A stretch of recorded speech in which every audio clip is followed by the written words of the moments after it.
You need to be grateful! I'm not grateful for that light, that's for sure. Hello and welcome to the season of Your Harvest. I'm Jon Scharinger, I'm the Change Operative, and what we're going to be doing in today's video is, if you haven't guessed it, talking about gratitude and being grateful where you are at.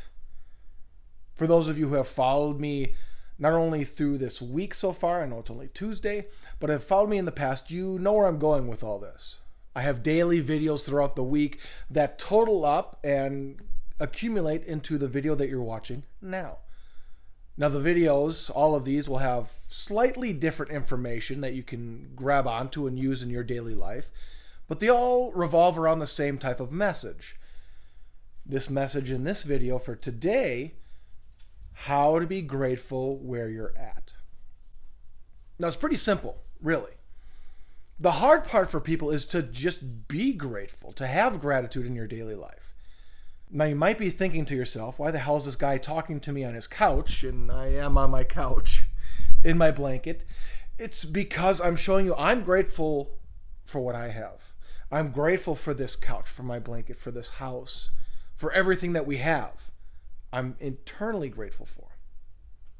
Now I'm not just saying it for this video so that you see it and I can pretend to be this expert and guru in all things of life and blah, blah, blah, blah, blah.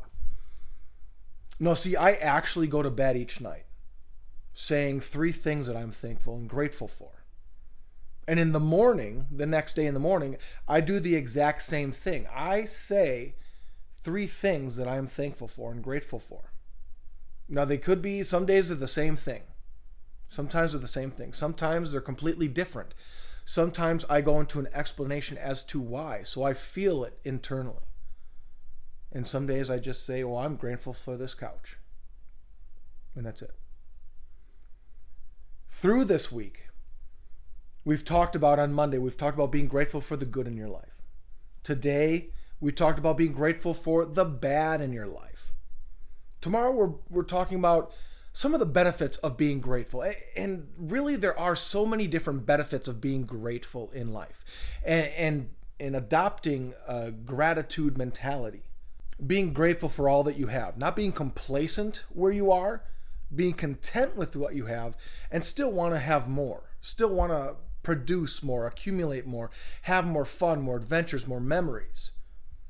But still, we need to be able to be grateful for where we are at. So being grateful for the good, the bad, understanding that there are a lot of health benefits with gratitude, a lot of internal, lowering blood pressure, decreasing aches and pains, increasing our happiness, which helps decrease our depression. We're also being grateful for when we fall short and what that means in our lives, that even though we may have shot for the moon or shot for the stars, as I say in one of my videos, we may have landed on the moon.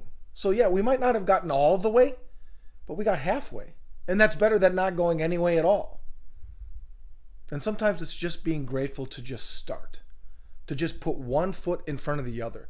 Sometimes that's the mountain we need to face and overcome before we can reap the rewards, is just taking that first step. To be grateful for everything that we have. Now, it doesn't mean that you're consistently positive and nothing will ever go wrong in your life. Things will go wrong. You're just looking at the silver lining in things. And there will be a lot of naysayers, a lot of negative people who will say it doesn't matter if you're being grateful or if you're not being grateful. Bad things still happen, and yes, they do. But again, it's all mentally, it's all up in your mind. If you can condition yourself and train yourself to look for the good, to look for the positive, to know that shit will happen to your life, but you don't have to have a shitty mentality. You don't have to have a shitty state. That you want to grab onto that positive energy around you. And it's funny, when I talk about energy, I've been watching Cesar Millan on Disney Plus with my daughter. She wants to be a vet. So I'm happy and intrigued about that. So I want to cultivate that for her. So we're watching a Cesar Millan episode with him training dogs, and he talks about the energy of the dog feeding off the energy of the human, and why there's so many dogs out there who are just terrible dogs. They don't listen, they act out, they attack other dogs or people, and the owners don't know what's happening or what they're doing. But Caesar comes in and said, it's your energy. You're pushing that energy onto the dog to where they have to act a certain way. Once the people change their energies, change their mindset and their outlooks, the dogs that they have completely change their demeanor and their actions around the humans that they're with. So think about that.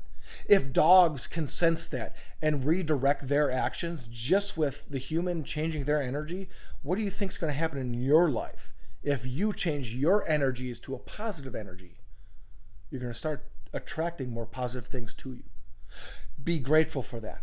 Be grateful for where you're at, but don't be complacent. Continue to push forward, continue to push on for better. Because I guarantee you, life gets better. So you may have it good right now. It can go to great. It can go to amazing. Sky's the limit. So if you want better, you need to work for it. Be grateful for what you have and where you're at. Show gratitude for what you've done, the choices you've made that got you to here. But your work isn't done, my friend. Now is where the real work gets put in. And I guarantee you, yes, I said it, it's a guarantee, that if you put in the work, you're going to have a happier, healthier, and a more joy-filled life.